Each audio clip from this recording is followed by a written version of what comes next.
Today on Jeep Creep, we're gonna be installing a rear view camera so we can back this thing up and see what's going on behind. So yeah, you can get mirrors or whatever, but I got a better solution so you can actually see what's behind you.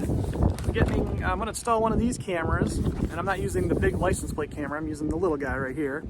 And it's by a company called Green YI. Green Yi. Let's see how it works. So the idea behind this is the camera, as you can see the picture on the box, it will show what's going on in the camera, and you get your backup lines. I don't know how good those are going to work because it needs to be tied to your car for that to work really. Broadcast to your cell phone. So I thought it'd be a neat thing to have. I've already got a cell phone mounted to my dash. So yeah, let's give this thing a try, see what it looks like, all right? So as I mentioned, this is the camera. It's just a itty bitty little guy, and it's got a little hinge, kind of adjust the pitch on it, right? I don't know what that is. It's got a little thing on the line, but you can unplug it right here, which is nice, so you don't have to drill a massive hole through, you know, your camper or whatever you're going to use this on. So what does the other side of the line look like? Real simple. Just a black and red line that you hook up to your battery, right? So first thing I'm going to do is drill a small hole. This is a 5/32 drill bit. I want the camera up high because I want to be able to see more of the road around me.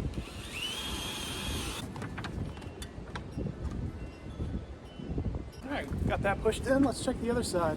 Okay, if you remember from my last videos, I installed a solar panel, and this is the conduit cover that I got to cover up the power going to the battery.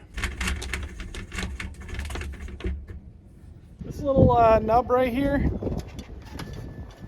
this little nub on the here, I just want to mention is actually this is the Wi-Fi antenna right here. I found it in the instructions, and this can't touch any metal, so we're gonna have it on wood. It'll be all right. A little bit toasty in here. It's been a warm winter. We're in mid-February, and the temperature is like in the 50s. So it's hot for Michiganders. This conduit already exists, so I'm gonna run my wire down it and head towards the battery.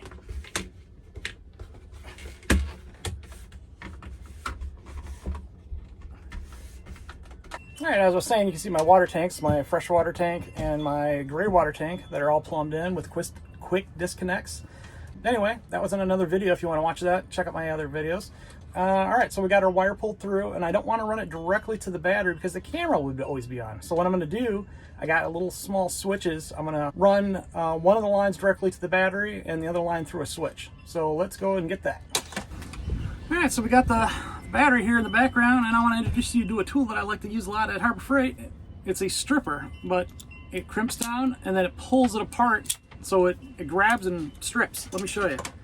All you do is put in the corresponding gauge. In this case, we're using what looks to be 14 gauge wire. Stick it in the thing, strip, boom, boom. Easy peasy, super clean. Man, I've been using teeth on my ears and just regular wire cutters. Get yourself one of these and save yourself some headache. It's not very much. All right, so I want to put a terminal on the end, and I don't know if you've ever seen these guys, but they have two pieces of metal on the inside that crimp down. Now, what I used to use were just pliers and try to do it, you know, Superman in it. Not smart. Let me show you how I do these now. I like to twist this a little bit, fold it over, stick it in all the way to the end. This is a 14/16 gauge terminal end. I think this is called a spade terminal. And then folks at OlsaTools were kind enough to send me one of these to try out. That's Olsa, O-L-S-A Tools. They have a new crimper, wire terminal crimper, and as you can see, it's color coded too, which is cool. So I'm using the blue one, blue terminal, and all you do is stick it in just like so, and it ratchets down and applies like super force to this, and now you've got yourself something that will never ever come undone. I mean, you can yank on this thing all day. This is better than soldering, whatever. So again, I'm very thankful for you guys. Thank you for sending me this tool. I buy their socket organizers. They are the best in the world if you want to hang socket organizers on your workbench. They work fantastic. They're not metal rails like the old junky ones that you used to buy. And they got socket caps too to keep them from sliding off. Love these guys, so you know, big shout out to them. Anyway, let's get these wires hooked up to the battery now.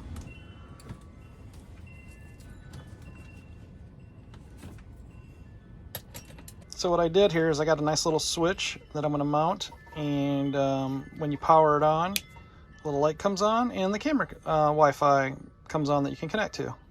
Now that the switch is looking good, I went outside to adjust the camera using the Wi-Fi camera app to watch the camera as I adjusted it. Here we are in front of the camper. Let's see how far we can get away and still get a Wi-Fi signal. I mean, this is extremely far from it.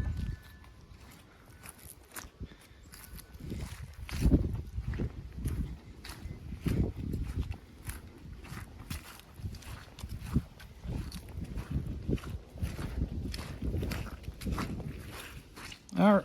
Oh, started to flake out, so we'll call that the distance.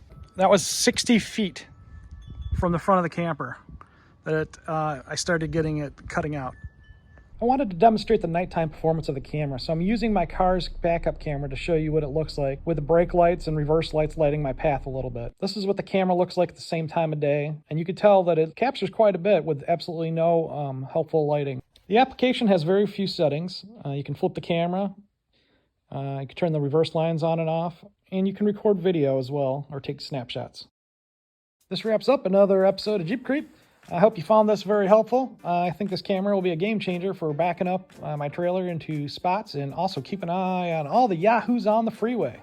So if you have any questions about this, please feel free to shoot me a message. Please like, share, and subscribe. And check out my other videos as well, guys. I have all kinds of videos on my build series on this camper, and I continue to keep adding more videos. Also, please, if you like any of the tools that I used in this video, check out the links below in the description. And you can purchase yours from me on my Amazon affiliate links. All right, thanks. And stay tuned for another episode of Jeep Creep.